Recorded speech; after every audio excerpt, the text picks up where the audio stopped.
Hey everyone, want to update PowerShell 7 to the latest version? Keeping PowerShell up to date gives you the newest features, security patches, bug fixes, and performance improvements.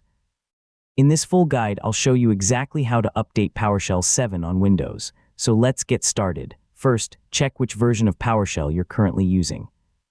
Run the following command in PowerShell: ps version table. PS version, this displays your installed PowerShell version, so you can compare it with the latest release. If you installed PowerShell using winget, updating is simple. Run the following command to install the latest available version.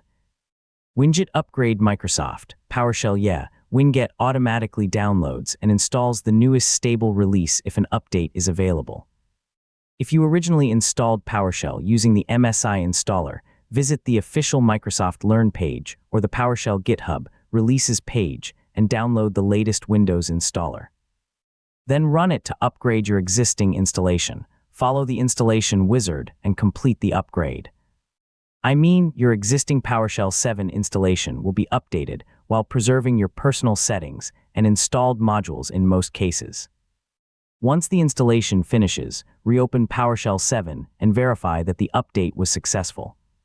PS version table. PS version, if the displayed version matches the latest release, your update was completed successfully. Finally, consider updating your installed PowerShell modules as well.